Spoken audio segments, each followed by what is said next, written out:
Same streets, same light, just never at the same time. Welcome to This Explainer.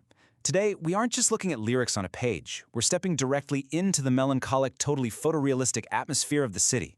We're going to explore what it really means to be surrounded by literally millions of people, yet completely separated by nothing more than the invisible ticking of a clock. Have you ever had that feeling? You know, that strange, almost heavy sensation that you're walking directly in someone else's footsteps, but you're just a minute too late to actually see them. You pass through the exact same physical space.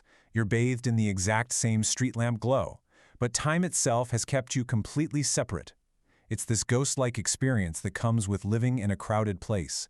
And honestly, that is the exact emotional hook we're unpacking today. So, the source text we're analyzing is Same Streets, Different Time. Structurally and thematically, it's a British-style synth-pop track deeply inspired by classic UK electronic music. Much like those massive synth-pop anthems of the 1980s that used cold, electronic drum machines and synthesizers to express incredibly deep, warm human emotions, this track uses a very rigid structure to tell a deeply human story. It's absolutely drenched in a specific type of romantic melancholy. And what's super fascinating is that our journey today is going to mirror the track's musical evolution.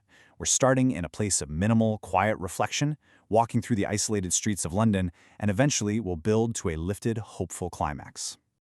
Okay, let's dive into this. Part 1. The illusion of connection. The imagery here is intensely vivid. It's photorealistic. We are dropped right into the morning rain, a familiar coffee cup in hand right on Camden Road. We meet our first character, a female protagonist, and she's searching for meaning in the passing faces of a typical London day. She's looking for something she can't quite articulate. The text says, she reads signs she can't explain, in every stranger's glance and name.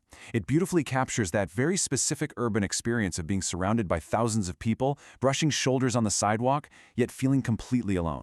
She's constantly grasping at something close but out of view, like a phantom connection hovering just at the edge of her perception. Moving right along to part 2, Two Lives, Two Timelines.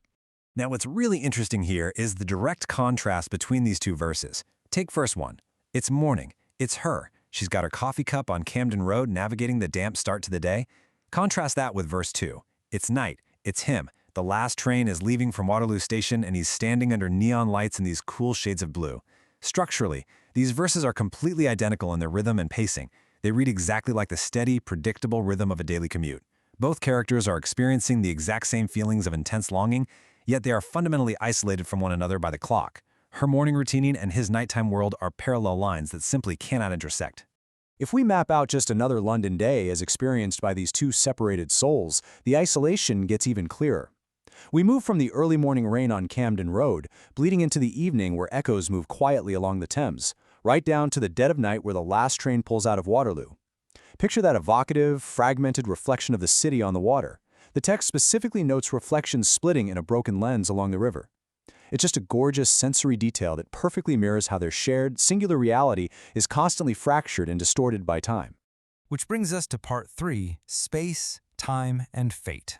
So here is the truly heartbreaking juxtaposition.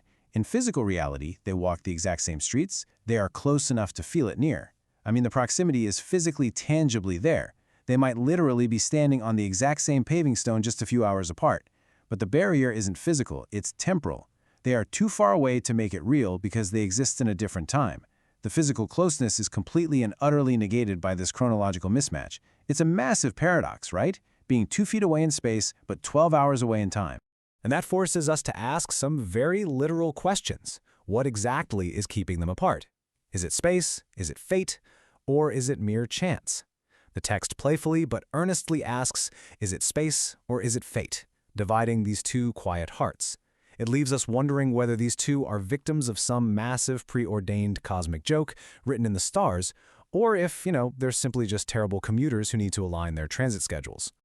The tragedy of these near misses really boils down to this line: a second early, a minute late. We never stop, we never run. The unrelenting, steady pace of the city is exactly what traps them. They aren't rushing frantically to find each other, nor are they stalling. They're just moving at the normal, dictated pace of modern life. Yet, by doing exactly what they're supposed to do, they are caught in this endless cycle of missing what they've never done. It's the profound tragedy of the mundane keeping an extraordinary connection totally at bay. All right, let's shift gears. Part 4, A Shift Toward Hope. And this brilliantly illustrates where everything changes. We suddenly see specific signals of synchronicity emerge. The narrative completely pivots from melancholic isolation directly into the active pursuit of a shared future. We move from the loneliness of a fragmented city to the sudden possibility of passing light in the same night. We hear mentions of time bending somehow, of actively chasing something undefined, and finally, the soaring hope of getting it right in one last glance. The perspective totally shifts from dwelling on what's been lost to marveling at what's genuinely possible. And maybe time will bend somehow, not then, not there, but now. It's such an incredibly powerful realization. The characters finally unite in a shared, hopeful perspective. They aren't looking backward at the cold rain on Camden Road or that missed train at Waterloo anymore. They're boldly asserting that the rigid laws of time might actually bend in their favor if they just hold on. The focus snaps sharply, pulling us completely into the present moment, into the now.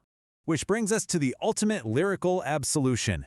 We never stopped, we never lied, we just weren't there at the same time. This explains to us that the misconnection wasn't a personal failure. Actually, scratch that. It wasn't a failure at all. Nobody did anything wrong. There were no lies, no giving up. It was strictly a matter of timing. It entirely removes the bitter regret from the melancholy, leaving us with a gentle, soft, unresolved outro that looks warmly forward to maybe next time. So, I want to leave you with the question posed right before that final hopeful chorus. Did we cross or did we miss? Think about your own invisible lines. Think about the strangers you pass every single day on your morning commute, or the faces that blur past on your evening walk.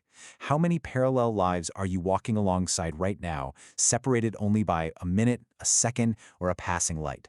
The romantic melancholy of the city is all around us if we just take a moment to look. Thanks for joining me for this explainer, and I'll catch you on the next one.